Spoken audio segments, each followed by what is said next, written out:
Good morning, everybody. It is 6 a.m.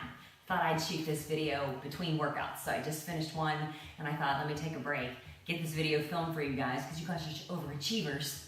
Here we are into week 3 of the Fab Abs Challenge with Coach Sass.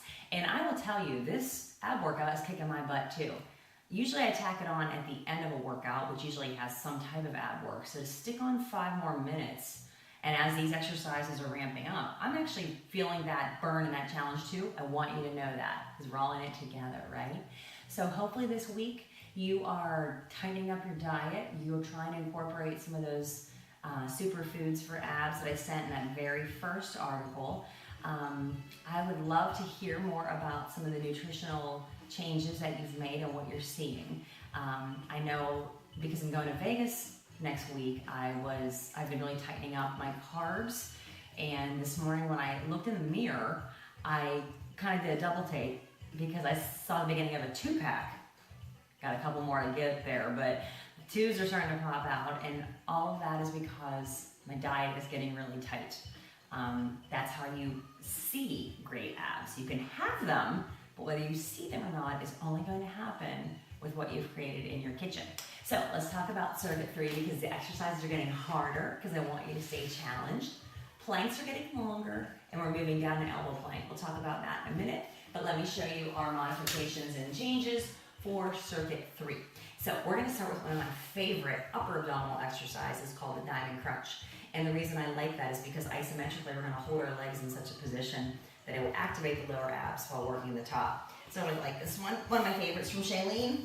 So let's take the feet up this time for our upper abdominal crunch, all right?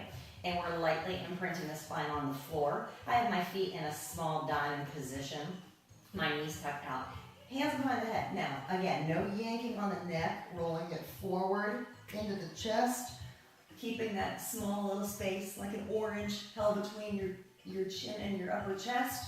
We lift up, and you see what I've done right there? I've touched my elbows to the knees as a reference point.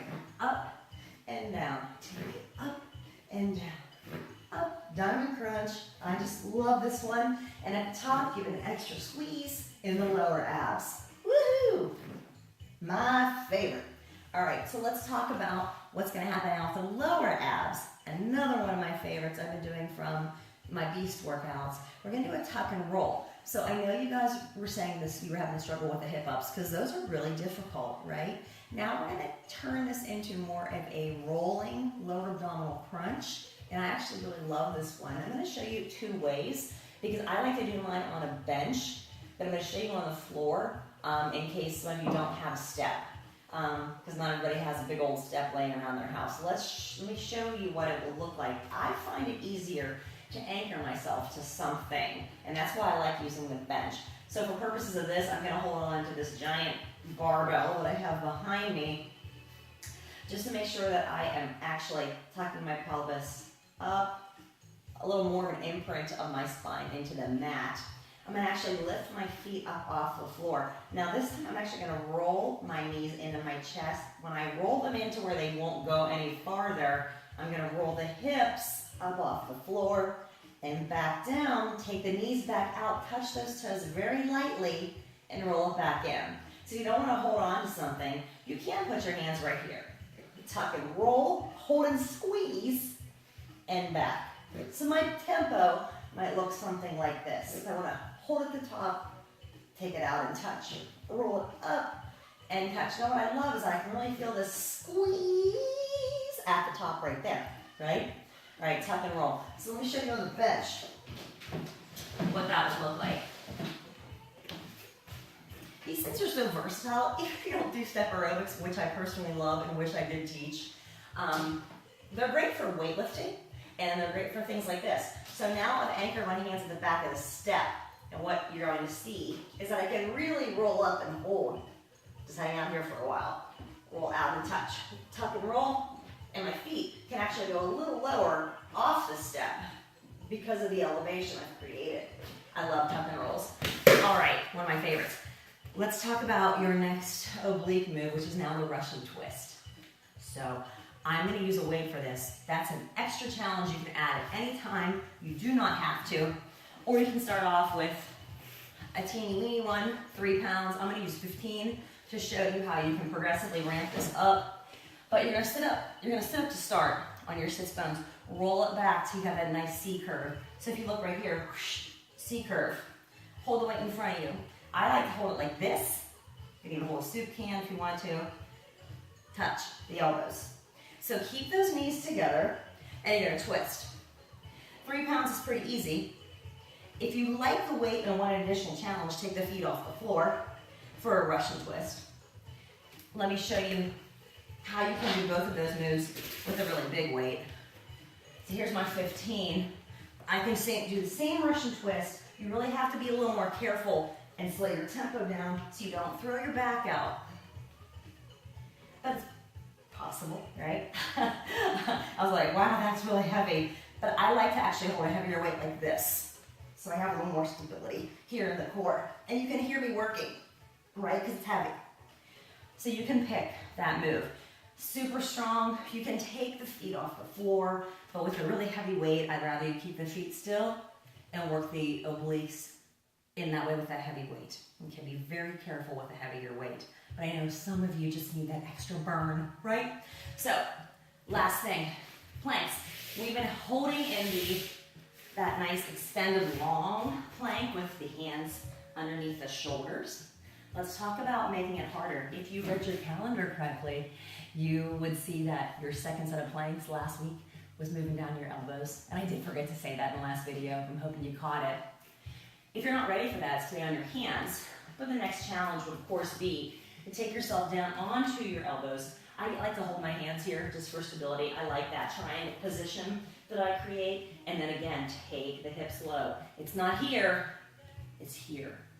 If you're on your knees, it's here. But you see how straight my back is. Extra challenge, knees up off the floor. Now this circuit starts off at 75 seconds on your elbows. That's a long time. So as we're standing here and we're getting tired, I want you to continue pushing out of the floor with your elbows and out of your shoulders. It's that action of, I can still do this, I can push away from the floor, keep my abs and my core engaged. If you're getting bored, if you want to hit a bar move, you can certainly run the knees, but you're still holding this for at least 75 seconds to start.